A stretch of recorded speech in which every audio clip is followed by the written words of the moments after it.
Hello, everyone. I'm Dr. Bradley Wolfe, and I'm going over Chapter 8 in Communication in the Real World, Preparing and Supporting a Speech. This is the first of a few chapters on public speaking in this textbook.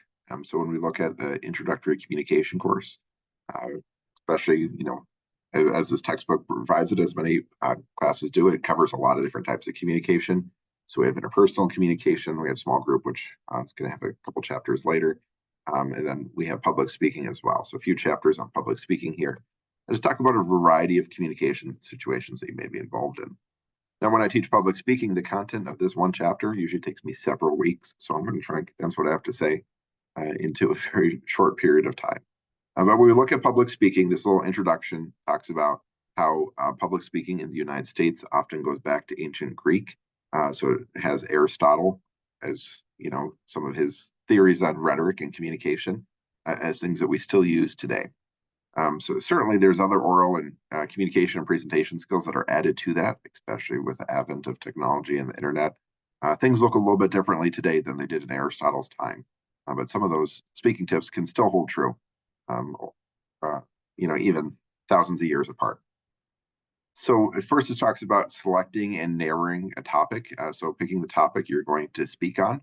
I always recommend for students to speak on something that they enjoy. Sometimes I have students who just pick generic speech topics and that they're not even very excited about. If you're excited about the topic, the audience is going to be more excited about it, right? It'll come across in your nonverbal communication, your tone of voice, and how much effort you put into it.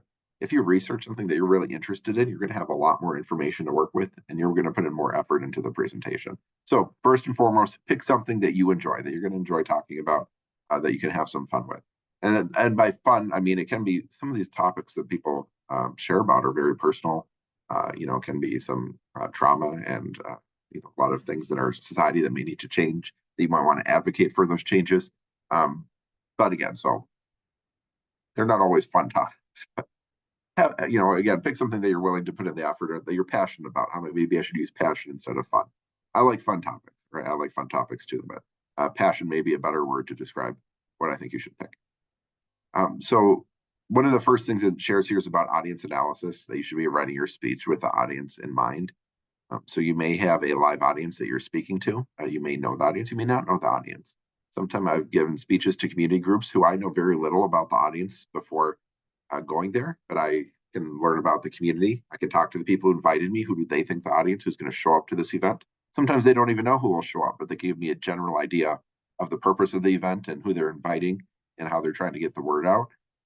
So sometimes you may be giving a audience in the classroom, so you know your classmates. So what do you know about your classmates? What can you analyze about them? If you're giving a speech in an online class, you may be just asking your family or friends to watch your speech. So what do you know about those family and friend group?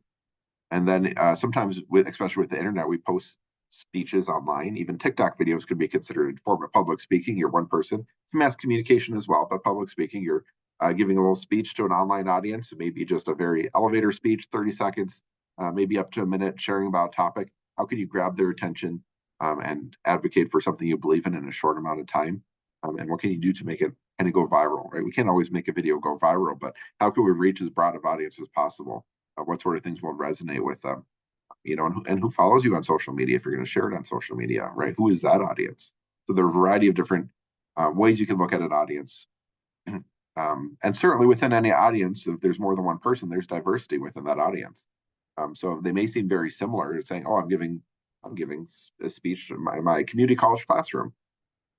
Well, they could be traditional college students. They could be PSEO students. They could be, dual enrollment, high school and college students. They could be non-traditional students who are much older. So again, people from a variety of backgrounds that may be local to the community. I've had students in my online classes at Ridgewater who are in another continent taking class, certainly other states as well. So you may think you know your audience, but certainly there can be other people outside of that who may be in the audience as well. So there's different ways to do an audience analysis versus demographics. So you may say education level. I'm giving my speech to community college students, so that may be the educational level, maybe pretty similar. Certainly you can look at socioeconomic status, age, religion. If you're giving a speech to a religious group at a church, you probably have a similar religion and have some similarity there.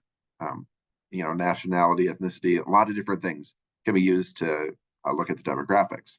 And again, they may be similar in a certain demographic category, or they may be very diverse and different. You may have a range of ages in your audience if you're giving speeches to family with kids and adults coming together to listen to your presentation. Maybe you say, hey, I'm going to focus on the kids in this presentation, and the parents are just coming with, or I'm going to try and target both the kids and the adults with different parts of my presentation. So how are you going to adapt to that audience? How are you going to tailor your speech to who's going to be there, or who you think is going to be there, your best guess and your best analysis. So you can do it based on demographics. You can also do a psychological audience analysis, which considers the audience predispositions towards the topic, the speaker, or the occasion. With a classroom audience, often you'll have a captive audience of people that you're talking to that have to stay there for your speech because that's signed part of what they're supposed to do. You may know that audience agrees with your topic or strongly disagrees with the topic. Maybe it's something more sensitive, that there's broader things at play, or it's a very diverse audience who can have a variety of beliefs. So you need to tread carefully in what you're talking about. In each of those situations, you're going to approach the topic differently. Maybe how you share, maybe what you share regarding the topic. If you have an audience that doesn't know a lot about your topic, you may be doing a lot of informing. It could be an informative speech where you're just informing, or you may want to inform and persuade them. So if they don't know a lot about the topic, you may need to just cover some basic details. If they know a lot about the topic and are very informed, if they're experts in the field, you may approach it that you already have some common knowledge that you're working with, and just building on that common knowledge with the specific thing you're talking about. So it says you do not want to include a lesson on calculus in an introductory math course. You also would not want to go into the intricacies of a heart transplant to an audience with no medical training. So again, who is your audience and what do they know? So some key ideas here is credibility. So you want the audience to see you as competent, trustworthy, and engaging. I always tell my students, why did you pick this topic? Personally connect to it. You're part of the speaking occasion, right? So you can share, hey, I was really passionate about this. I've been involved in this organization a long time.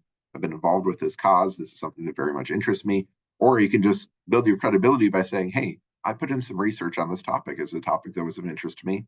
I didn't know a lot about it, but now that I know, here's some things that I can share with you based on the research that I did, right? You don't even have to be an expert going into it, but you can build your expertise through the research and preparation you've done for the speech. I talked a bit about a captive audience. So if they're required to attend your presentation, so in an in-person classroom, certainly that may be true. Sometimes there's mandatory meetings in the workplace. And if you have a captive audience, you may want to find a way to excite them or interest them in the presentation, right? They may get bored, they may tune out, they may go on their phones.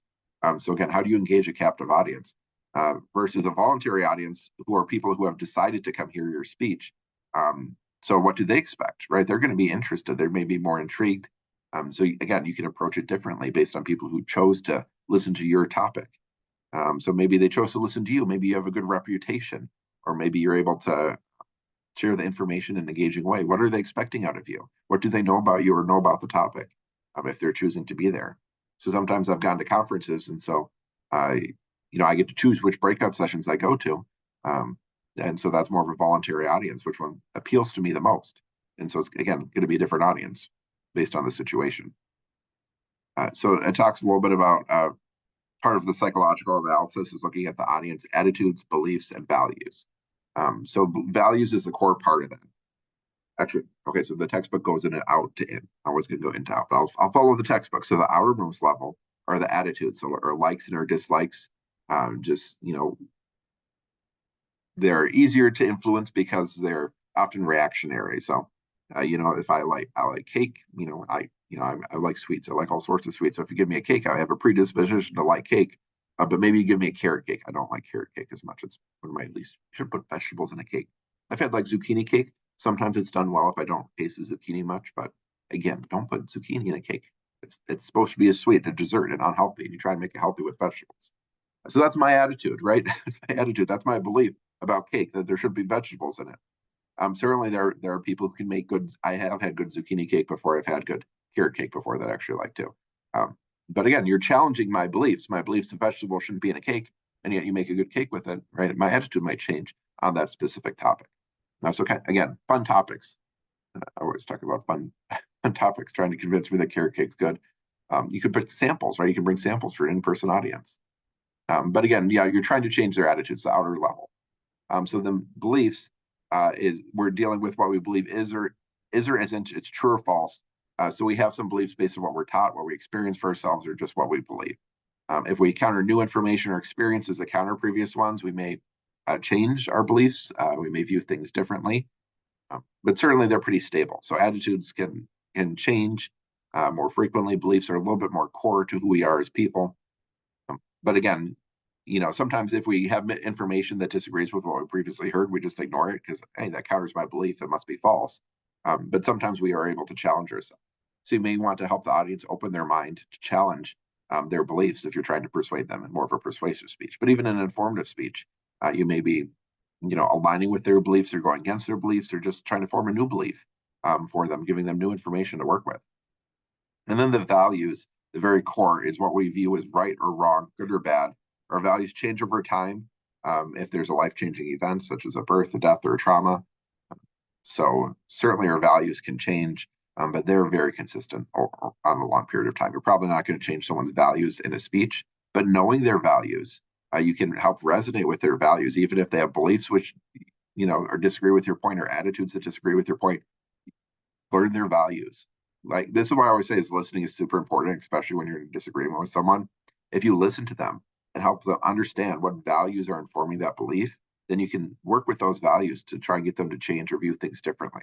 So values are very important, and both in persuasive, but also being informative to the audience as well, informing on those values, or even uh, we look at stand-up comedy. Stand-up comedy is a form of public speaking. It does not talked about a lot of public speaking classes, but stand-up comedy, if you have values against use of profanity, right? Sometimes comedians can get in trouble because they go to an audience that doesn't like, you know, profanity in that situation. So it's going against their values, maybe not resonating with the audience, and maybe not being as successful as they were at a comedy club where profanity may be acceptable. So again, looking at the values of the audience, and the values can change again. What's acceptable in that environment? What's good or bad? That can be informed beliefs as well of what's good or bad. So again, just attitudes, beliefs, and values. Those are different aspects of who we are, and how the audience may view your topic and what you're sharing about, or how you're sharing about it.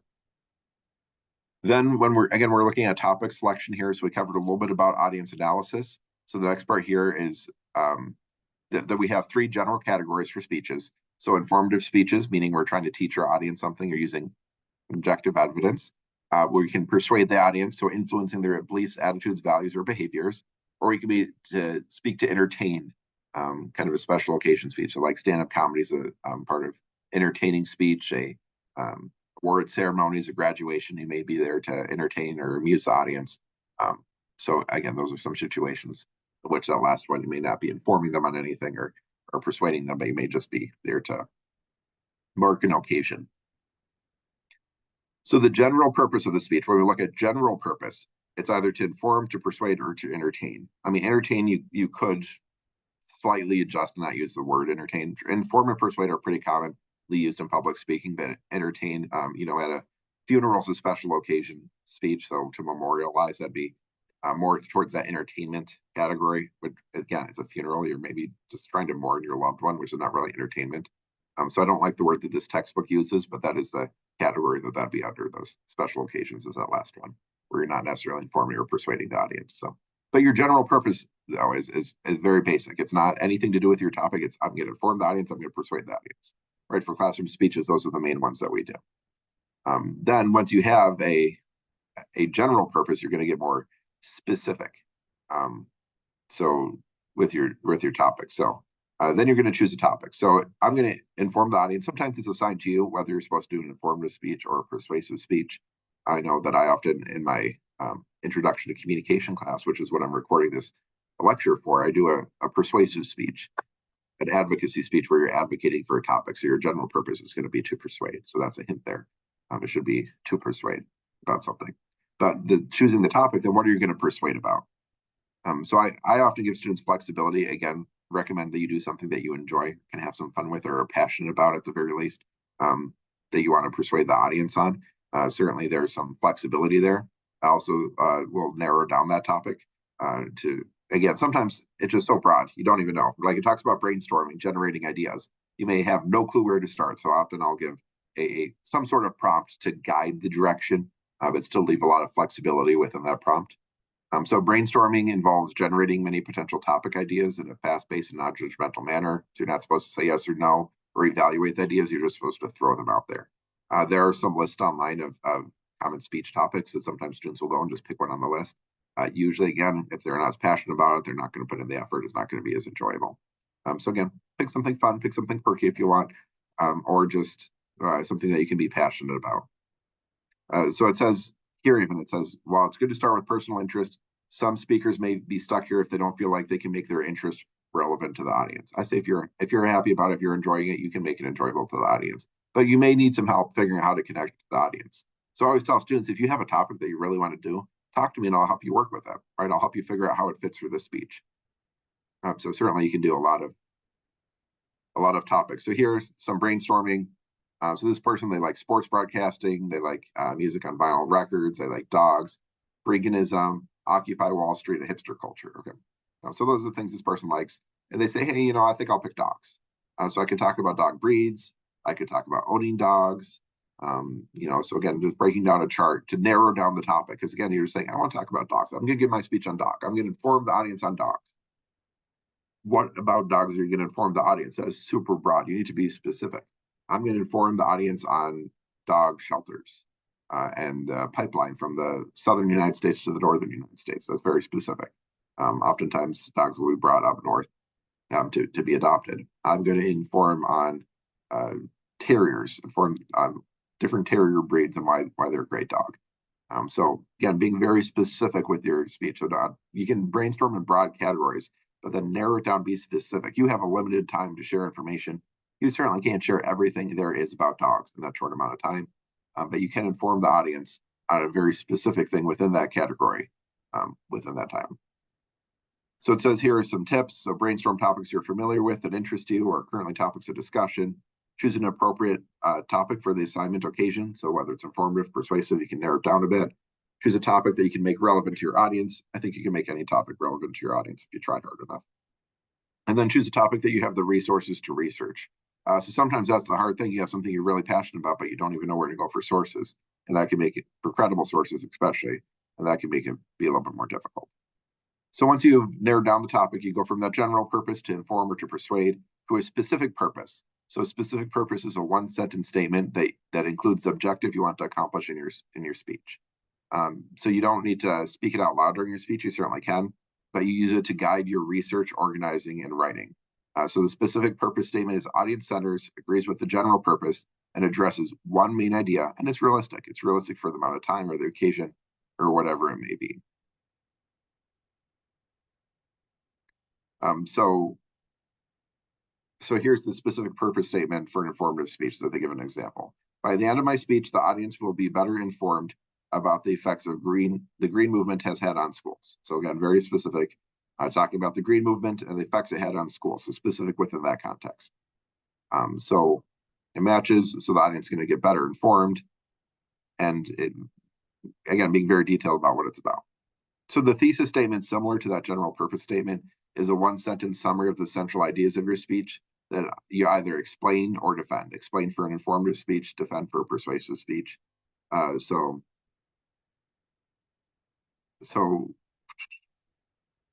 a thesis statement is different than the specific purpose in two ways. So first, this thesis statement is content-centered, while the specific purpose statement is audience-centered. And the thesis statement is also incorporated into the spoken portion of your speech. You're going to say it.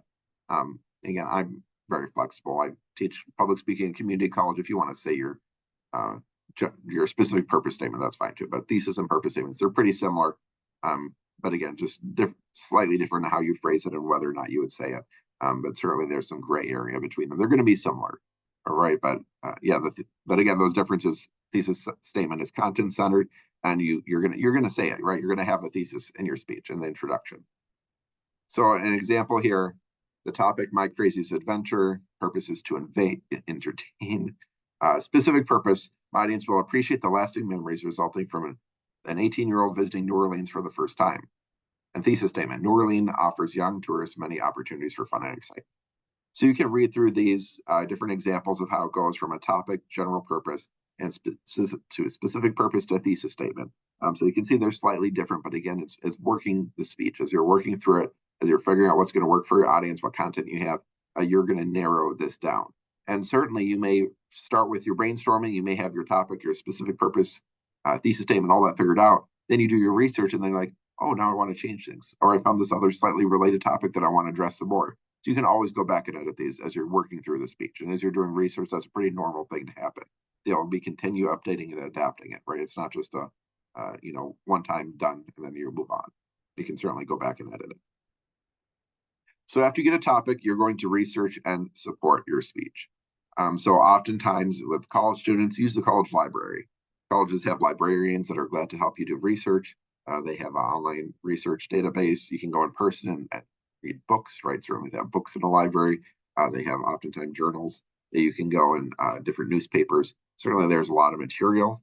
I know a lot of students will also, it talks about reference librarians here at the library. So certainly that can be helpful. But you can also use Google, right? So Google resources. And part of when you're using Google is you have to be more careful about being a critical consumer of content and seeing whether or not sources are credible. With libraries, are usually more credible, especially if you're going with a peer-reviewed, research article from an academic journal. That's going to be a very high standard of being expert reviewed, but it doesn't necessarily mean it's 100% perfect or accurate.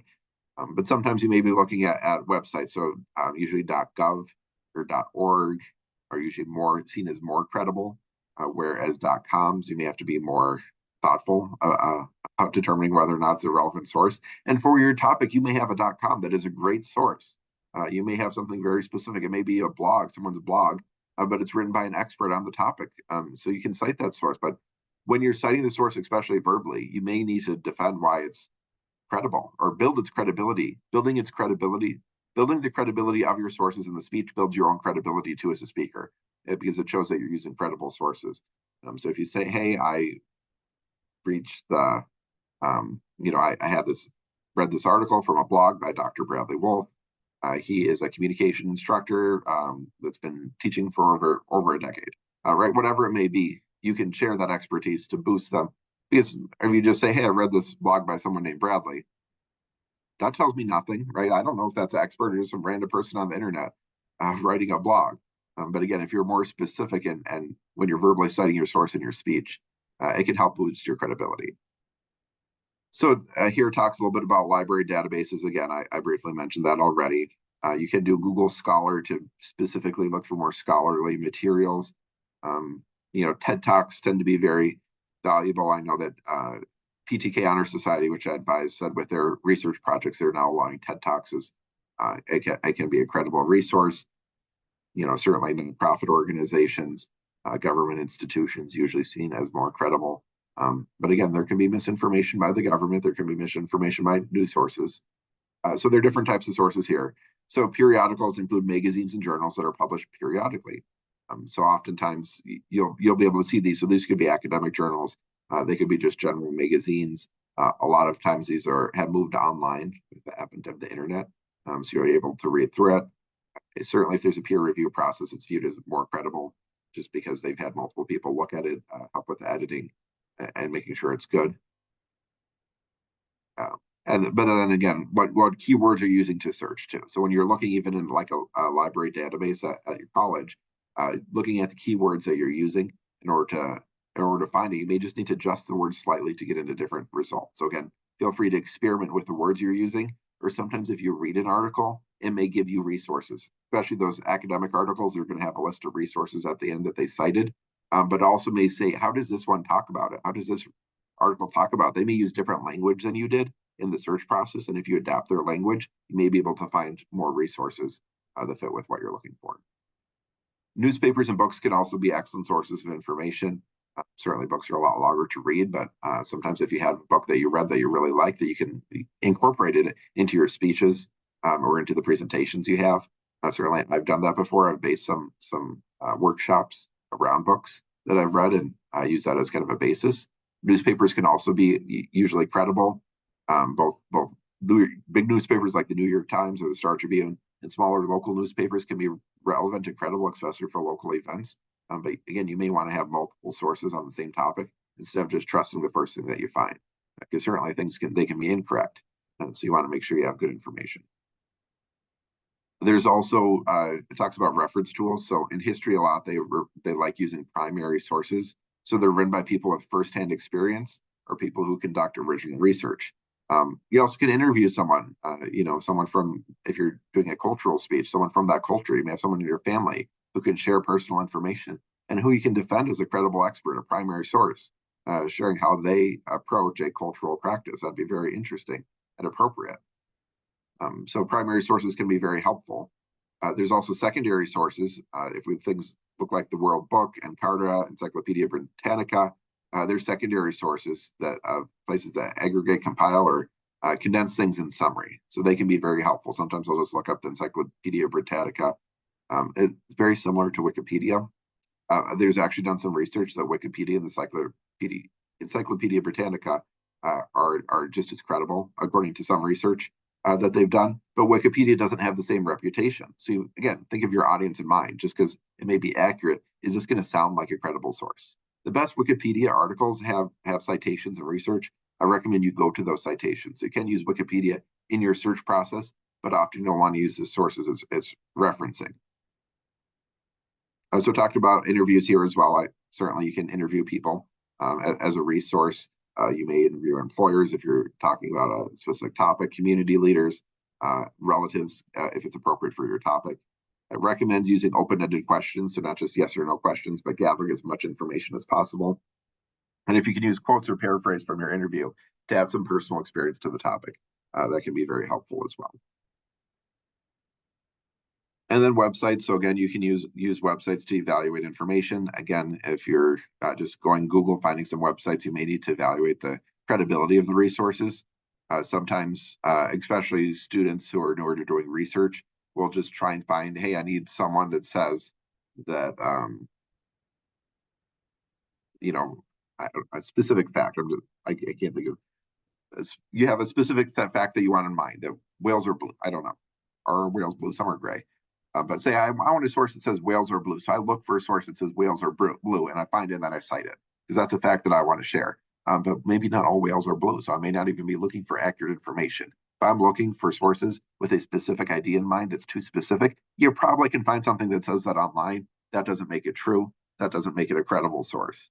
So again, it's good to think more broadly about your sources and to look at them critically and credibly. Also ask students to look at, sometimes there are websites that do this, but to look at both sides of an issue, especially with a persuasive speech. It can show that you're very credible because you've done your research, you've looked at both sides of the issue, and you've come to the conclusions you've done, even with all that information. In my public speaking class, sometimes students will give a persuasive speech on one side of a topic, then for their final, they'll give the persuasive speech on the other side of the same topic.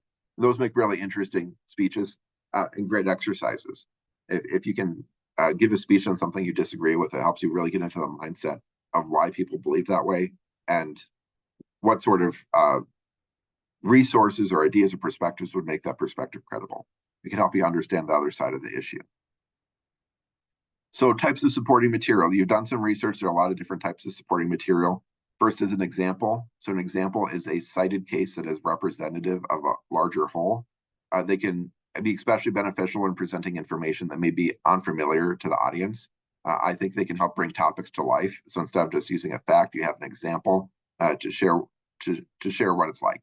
Sometimes students will share stories from their own life, an example that brings it to life and their personal experience and connection. I love that. It makes them a credible speaker. It helps bring the topic to life, and it's often a good example. But certainly you can research examples too. One segment I have students do is using Kiva case studies as examples to bring it to life, to bring their speeches to life. Because again, that has, again, a case study. It's an example. It's a type of evidence that helps the audience see the broader issue. And then you can speak more broadly about it and use other facts as well. So it's good to use a variety of types of supporting material and not just use all examples or all explanations, but to mix and match some different types of supporting material. So explanations clarify ideas by providing information about what something is, why something is the way it is, or how something works or comes to be. So a definition, right, is a type of explanation. You're just defining something in some way. You may define something specific within the context of your speech. This is the definition for explanations within the context of public speaking. The text or dictionary definition may be different, give a different definition for explanation than this textbook is, because again, the textbook's providing the explanation and context. And then there's statistics. So statistics are numerical representations of information. Again, making sure you're using credible statistics, giving the context of the statistics as well. And if you're giving visuals, sometimes visuals can help make the numbers be more real to people and understand it. But I've seen some newspaper articles or speeches where the numbers will be misrepresented in those visuals as well. So it says statistics can be boring. Certainly they can be boring, especially, again, don't use all the same type of evidence. If you're just throwing statistics at the audience, that's going to be very boring. So it's good to have the number, but also explain, what does the number mean? What's the meaning behind this? What value does it have? And give a little bit more information to help the audience kind of digest those statistics. The next type is analogies. So they involve the comparison of ideas, items, or circumstances. When you compare things to compare two things that actually exist, you're using an analogy. For example, Germany and Sweden are both European countries that have nationalized healthcare for decades.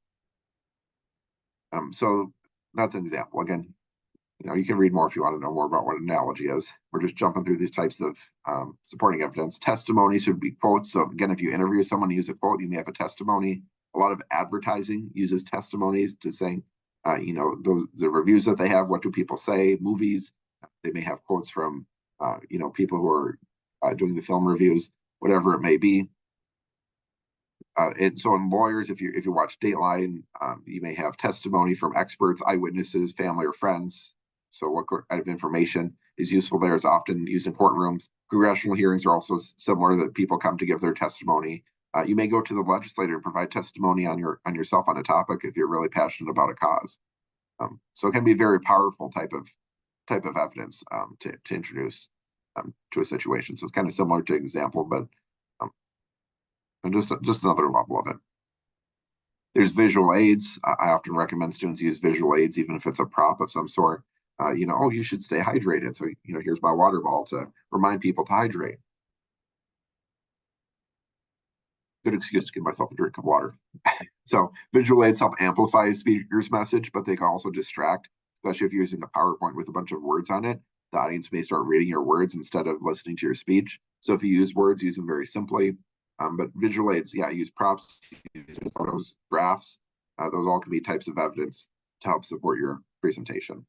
And that talks about objects. So a type of visual aid is an object. So my water bottle is an example of that. You can also pass around objects if you're in an in-person environment. Chalkboards, whiteboards, flip charts. If you're giving a longer presentation, you may use these more, but certainly you can draw something on the board. You can have the audience draw things on the board and use some interactions. Sometimes I've had speakers hand out some pages of flip charts in order for the audience to draw on or write information or brainstorm. If you're polling an audience, it may be helpful for them to write down responses easily. Use sticky notes, and talks about use sticky notes to kind of put your information and form things into groups. Then there's also posters or handouts. So sometimes at conferences, they'll have poster sessions where you put all your information in one poster. I've also seen online posters where I just post the information online. So posters use graphic and text together to summarize an entire presentation or to select the main points, which you can elaborate on in a verbal presentation. Handouts, you can hand them out to people, kind of in the name there, so the audience can have something to take away with them. Right? Posters, they can't really take stuff away, but handouts, they may want further reference for later. So pictures or photographs, paintings, drawings, sketches that fall in the category of visual aids. So sometimes they'll just showing people so it can bring it to life, right? Again, very, very helpful. I often say if you're talking about another country that the audience isn't familiar with, using a map to show where in the world this country exists, maybe a little bit about the layout of the country or the specific city. So give them some visual reference. But if you're talking about artwork, clearly you want to show some of that artwork. You don't want to just talk about it. You can draw an example of how something is manufactured or built. Sketches. Certainly, there's a lot of good information there using pictures. Then diagrams and drawings, so the inner workings of an object or pointing out some of the most relevant parts of something. So kind of like a blueprint it says like the bones in a human body speech about skateboard injuries or diagrams in manufacturing, whatever it may be. Then charts and tables, again, bringing statistics to life, using those, doing something with those numbers instead of just throwing numbers at people.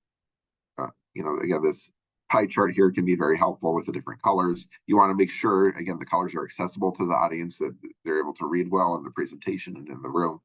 So you may need to adapt things there. If someone's colorblind, they may not be able to see the difference between two colors. So a lot of things to keep in mind. And then graphs, again, another way of representing statistics or visual aids. Sometimes with your resources, they may have, even an article online, they may have these graphs that you may then put into your presentation and cite those sources and share the information in a visual way for the audience to take in.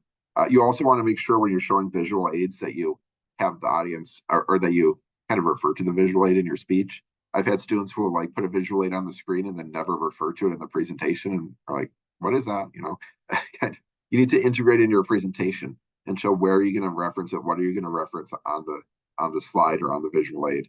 So really make it a cohesive part of your presentation instead of an afterthought. Video, so you can have video clips. If you're giving a short speech, like in a classroom, you probably won't have a lot of time for visual aid. Sometimes students have had a silent visual aid that they're able to talk about while it's playing. So certainly that can be helpful. But there can be technology issues as well, especially with video and sound. And I gave a speech once. I was trying to show a video during the speech, and the sound wasn't working, and it was just a whole hassle. I was having so many technology issues that day. Like, one of the things I've learned as a teacher for over a decade is have a plan B. Technology doesn't work. How do I give this presentation without technology, right? So you need a plan B in case the technology is not working. But especially true for video clips. If the sound's not working or if it's buffering a lot, you may need to figure out how to adapt without the video. And then it talks about presentation software, so such as PowerPoint, where you can include a lot of these different types of visual aids. Google Slides is also pretty commonly used. When I was in college, they used Prezi. That was, again, I think it's still around. It's just a different way of kind of doing slides and showing visual aids and having things bounce around. It's kind of fun. But again, normally I've been told that for slides, it's about 1 minute per slide that people normally talk. Certainly, if you have a lot to say on the topic, you could talk more. Some people may go really quickly through the slides. But again, 1 minute's usually pretty good. There's certainly one type of presentation where I think people time out their presentation to automatically move every 20 seconds. So there's variation of that as well. And sometimes people hand out slides beforehand too. So having a slide deck can give people a way to take notes, especially with a longer presentation. So that is about visual aids. So we've talked about audience analysis. We've talked about selecting a topic. We've talked about different visual aids that you can incorporate into your presentation. Now we're into organizing. And so how do you organize your speech? So you have your topic, you have your thesis, you kind of know what you're going to talk about. You've done your research. We've talked about doing research too. So how are you going to take all that research and organize it?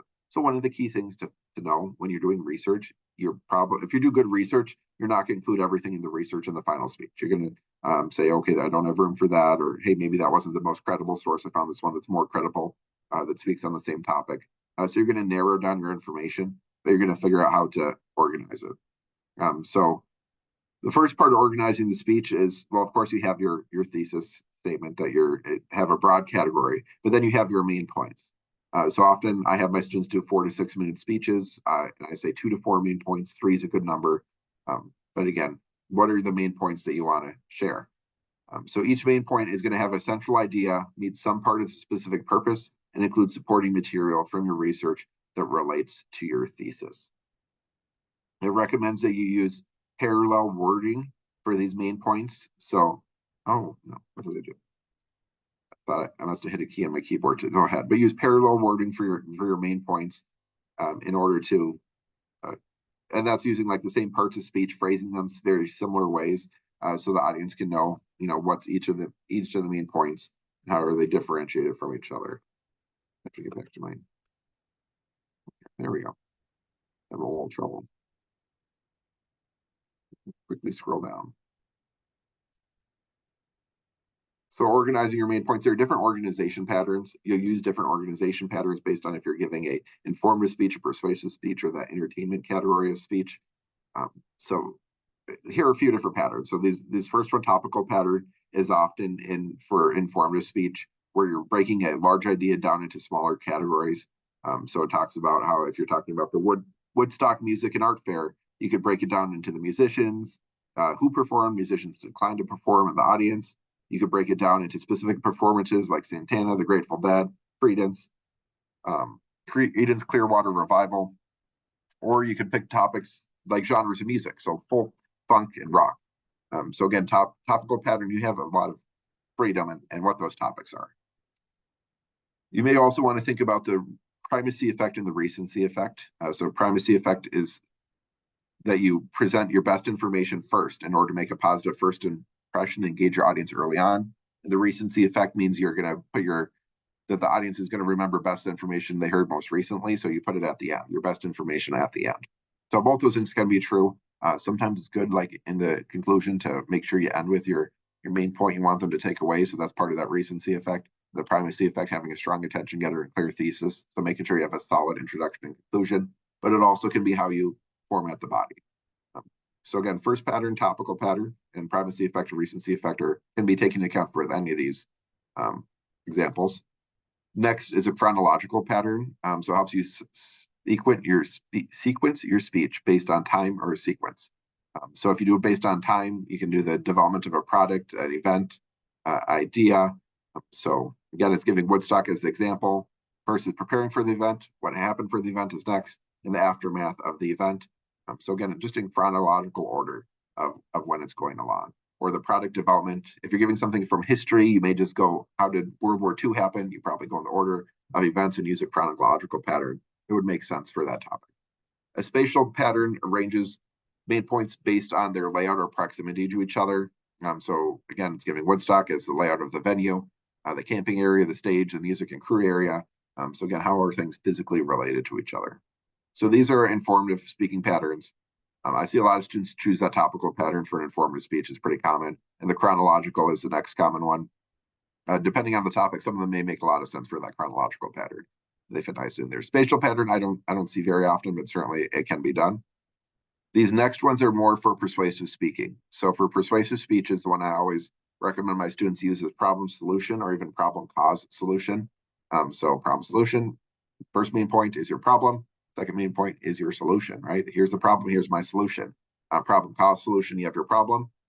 First main point's the problem, second main point's the cause, what's causing that problem, and then you're going to provide your solution. So that's the one I always recommend to students when they're doing a persuasive speech. It's just very sensible. It's easy to understand, easy to implement. The second one is the cause-effect pattern. So cause-effect sets up a relationship between ideas and shows a progression from the origin to the result. So this is the cause. This is the effect. This is what's happening here. So certainly it can be used for either informative or persuasive speeches. You're just informing the audience on a topic, on why something's happening. This is the cause. This is the effect. Now you know. If you're trying to persuade them, saying, hey, this is the cause of the effect. No, we should do something about it. So you could do cause effect solution even. So certainly how you want to break it down. I've also seen, so again, going back to the problem solution, you may have problem solution or problem solution, right? It's not necessarily broken down. You don't necessarily need to break one problem, one solution. Same with cause and effect. You have multiple causes, and here's the effect. Here's the combined effect of these different causes. Or here's one cause and all the different effects that it has. So again, it can be broken down. But the most simple and basic way is just point one cause, point two effect. Next here is the Monroe's motivated sequence. I'm going to pause my recording for a minute. So Monroe's motivated sequence is a 5-step organization pattern that attempts to persuade an audience, making a topic relevant. Often that's used in advertising. If you see those late night infomercials, they often will use Monroe's motivated sequence.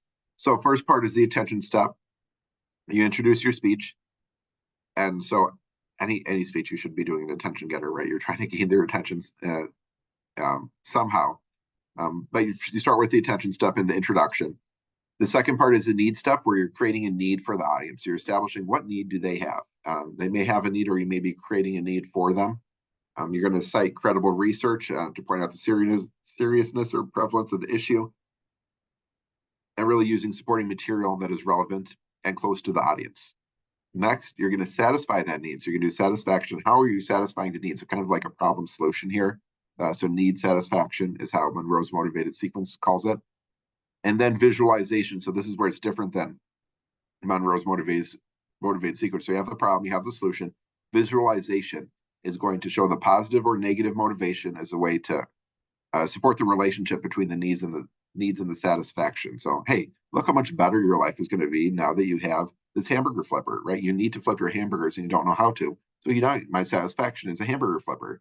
And let me visualize your life now that you have this hamburger flipper, right? So it's helping them see the world where things are better because of this satisfaction, or where things are worse because you didn't take this solution. Or it could be both of those at the visualization stage. And then the action step, call to action. So again, infomercials, buy my product now. But action step, what can the audience do now that they know about the issue? They have seen the need, they've seen how it can be satisfied, they've visualized both the positive and negative motivation.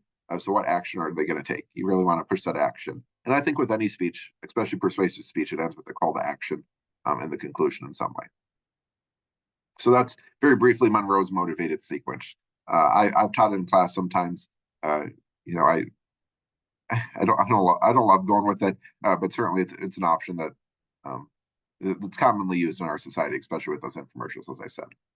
So now that you have your organization pattern, you're going to figure out how to incorporate the supporting material within those main points. You're going to have your main points. So each main point, 2 to 3 main points, 2 to 4 maybe for a short speech, and then you're going to plug in supporting materials as subpoints.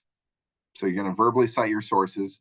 Both in your outline, you should write out the sources as in-text citations and on the reference list, but then you'll verbally cite them during your speech as well. So you're going to incorporate that supporting evidence within the outline.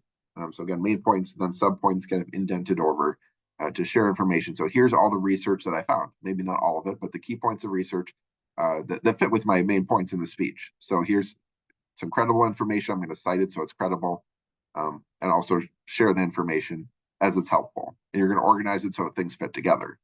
Now, when you're writing an outline, you're not going to write out every single thing you're going to say. You're going to write out like one sentence that summarizes what the source said. You'll have the citation in there, and then you'll elaborate on it in your speech. You'll go beyond that one sentence. You may, in your outline, you may have this direct quote I want to share, and then I'm going to talk more about that quote as it relates to the source, as it relates to my topic. So you'll certainly elaborate what's on your outline in the speech itself. It's also helpful to have transitions and signposts in your speech. So signposts are statements that help the audience navigate the turns of your speech. So often these could be like a preview statement, a transition between the introduction and body, transitions between main points, transition from the body to conclusion, a review statement. So different ways, just a signpost to verbally say, hey, we're moving from this topic, we're moving from the problem to the solution, right? That's my, how are we going to transition? Or how do these two, I'm using a topical speech pattern. Here's the first topic, we're wrapping that one up, and now we're moving on to the next one. So how do they fit together? So it can be, those verbal things that you write out in the speech. Sometimes people do simple signposts like first, second, third. Often I ask students to connect the ideas together and do a little bit more than just do first, second, or third, because it helps the flow of the presentation. You also may have nonverbal signposts, so changes in the rate, pitch, or volume that emphasize transitions within a speech. Sometimes in professional speaking tournaments, you'll move to a different part of the stage for each part of your, for each main point in the speech to help physically show that you're going to different parts. So that's something to take into account as well. So now, covering a lot of this chapter, I feel like I'm going through 5 weeks of class in one video, 5 weeks of my public speaking class. But again, go through a lot of material here. So now we're going on to introductions. So introductions, it says first impressions matter. You want to bring the audience in. You want to start with an attention getter. So when you're giving your speech, you start with intention. You do not start with a thesis. That's what some students make a mistake. That I often see in my classroom. They'll start and say, hey, my name is Bradley. I'm going to talk about, sanitation in Nicaragua.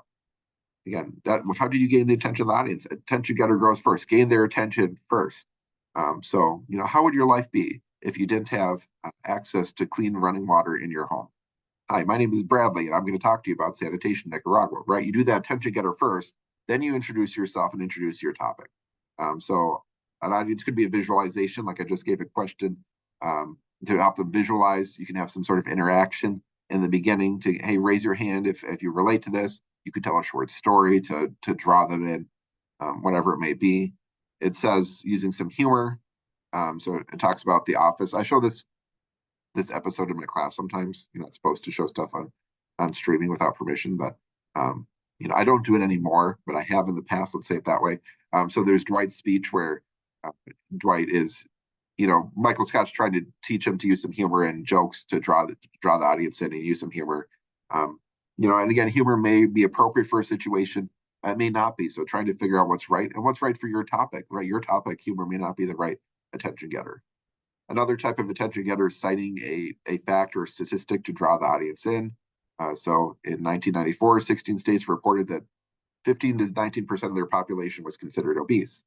Um, so again, what sort of information do you have? Maybe you've researched something for the beginning that you can help draw the audience in, gain their attention. Oh, you're talking about obesity. What else? What are you going to share to us about obesity? Right? Then after you share your statistic, then you introduce yourself, introduce the topic, and move on with the speech.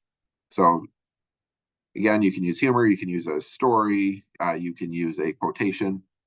So quotations are helpful. Some people like using a quote both in the attention getter and in the conclusion to wrap things up. So going back to my initial quote, and that really packages things together nicely. So if you have a quote that's relevant, gains their attention, is moving, that can be a useful way, an easy way to start off a speech.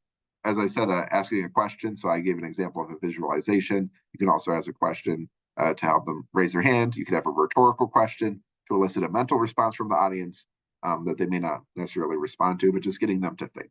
Especially if you have an asynchronous audience that's not interacting with you live, it may be more of a rhetorical question or getting something for them to think about. And last, again, you can tell a story another way of, like I said, just telling a short story to capture the attention of your audience. So paint a word picture in the minds of your audience. You can use a real story. You can use a source. So one of your sources may have an example or some testimony that you lead off with to draw the audience in. So then after you gain their attention, you're introducing the topic. So there are a few things, again, you do in the introduction besides just jumping into your speech, right? So you have your attention getter. Then you also want to establish some credibility and relevance. So why are you talking about the topic? Should establish a little bit about your credibility. What brought you to the topic? Why did you research it? So just a quick credibility statement there. Can even be one sentence. It can be a couple of sentences, depending on how much time you have. You may want to mention to why it's relevant to the audience too, and connect them to the topic. So really draw them in. You'll want to share your thesis, of course, so your main point. So you could introduce the topic of childhood obesity by saying childhood obesity is a serious problem facing our country, or today I'll persuade you that childhood obesity is a problem that can no longer be ignored. So you can say very clearly, I'm going to persuade you, and make a very clear thesis, or you can be, kind of more broad and just saying childhood obesity is a serious problem facing our country and have that be your thesis. So you're going to share your thesis, you're going to share a little bit of credibility and relevance, and then you're going to preview your main points. So you organized your speech to have some main points. You're going to share what your main points are. So for example, today I'll cover the seriousness of the obesity epidemic among children by reviewing the causes of obesity, common health problems associated with it, and the steps we can take to ensure children maintain a healthy weight. So here's cause, effect, some solution. So you can look through that, name your main points that you're going to cover. Then the audience is going to look out for the main points when they're watching your presentation. So the conclusion's the other side of that sandwich, right? It's a little sandwich with the kind of, content of the speech in the middle. So in the conclusion, after you presented your speech, you're going to summarize the importance of your topic. You may have a key takeaway message. If the audience takes one thing away from your speech, what do you want them to know? So really summarizing your topic. You may review your main points. So what are the main things that you say? Here are my 3 main points. Just to mention again, help the audience reflect. And this does a good job of showing that you're coming to the end of the presentation by reviewing those main points, allowing it to come together and getting ready for conclude. They'll have their takeaway and then a closing of the speech. Often tell students to end with a thank you. You don't have to. Some people even say, don't end with a thank you. That's too generic, right? Some textbooks say that. I say just end with a thank you because it's easy. But certainly you should be doing more than just ending with a thank you. Sometimes student speeches end very abruptly.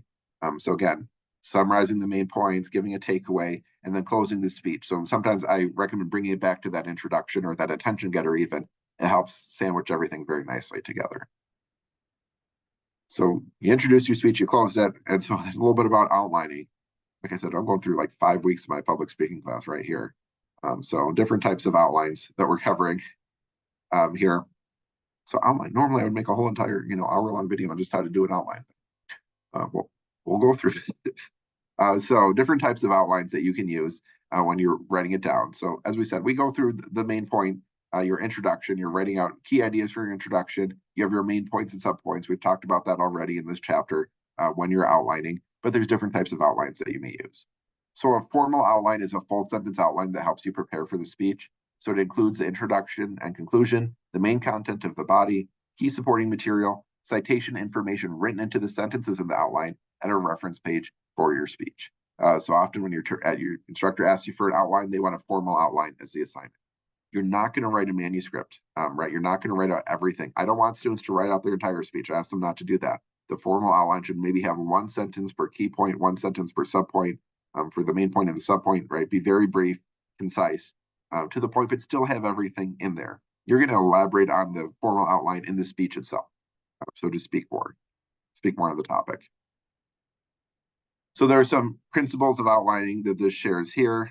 So principle of unity means that each number or each letter number, each point or bullet in the outline represents one idea. So don't be combining multiple ideas together. So you also have a principle of coherence, which says there's a logical and natural flow of ideas with main points to subpoints and sub. Please don't use subpoints in my class. That's going to be way too much for a short speech. But again, and you have them indented so you can show very leveled and clearly how things are connected to each other. I ask students to write out transition statements. So think through how are you going to move from one topic to the next? What sort of signpost are you going to use?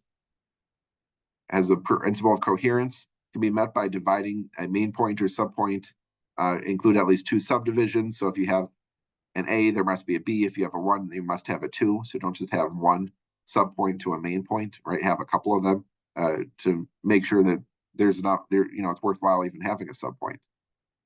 And then the principle of emphasis states the material you include in your outline should be engaging and balanced. You should as you place supporting material in your outline, choose information that will have the most impact. If you do good research, you're going to have more research that you can fit in your outline. So have what is most relevant to the audience, and it can tie to their lives, tie to their interests, tie to their values or worldview. Again, we did the audience analysis. It feels like a long time ago. This is a long chapter. We did audience analysis as part of this as well. So keep the audience in mind when you're presenting the speech. So there's a formal outline, and then there's a speaking outline. So a speaking outline, so formal outline is a full sentence outline. A speaking outline is a keyword or phrase outline that helps you deliver your speech. So sometimes I'll speak from a formal outline. I think that is fine, but a speaking outline is even shorter. So formal outline, one sentence per main point. Speaking outline, you're just using keyword or phrases that helps you deliver your speech. So this may not, you may write it on note cards. So sometimes I usually speak from an outline when I speak. I don't use note cards. But sometimes people will write their speaking outline on the note cards to go through each point. You may write out direct quotes if you are using direct quotes for the audience. But other times you'll just have the keywords or phrases to help remind you, okay, this is what I was going to talk about next. This is what I was going to mention next. Again, you're speaking extemporaneously, so you're not necessarily saying I need to speak things word for word, but you have the general idea of what you're going to say in each part of your speech. So, and also sometimes even, especially if you're writing out too much, you may want to write things like pause here, or make eye contact to remind yourself to look up from your note cards that you're not staring at them too much. Sometimes when students, even if they're not reading their speech, if they write too much on their that they're speaking from, they'll be staring at it just out of nervousness or habit. But again, that decreases the value of the nonverbal communication engaging with the audience. So that's why with the speaking outline, you want to have as little as possible on it. All right, we got to the end of the chapter. This was exhaustive. This was a lot of stuff for one chapter, right? In public speaking, this is like 5-6 weeks of class here. But we covered audience analysis. We covered introductions and conclusions. We covered, thinking of a topic statement. We covered how to do research, how to outline.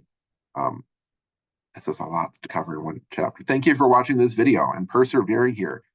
There's a lot just to throw at you at once and to take in. But certainly as this introduction to communication class covers a lot of different topics in communication, we have to briefly run through all this information to help you. But if you want more information, always feel free to look at public speaking, or I make videos for my public speaking class on YouTube too. Go ahead and watch those. And you may have shorter videos on each of these topics that, those are funny. They could be up to 40 minutes long, but it allows a little bit nicer pacing of the information if you want to take this in a different way. But thank you for watching. Hopefully you found some value out of this. You're learning a little bit more about how to do the research for a speech, how to prepare for it. The next chapter of this book, I think, is on delivering the speech. So a little bit more now that you've done your research, you've organized it, you've outlined everything, you have everything prepared. What do you do with that information? So we'll cover that in the next chapter. But thanks for watching. You take care and always feel free to reach out if there's anything I can do to help.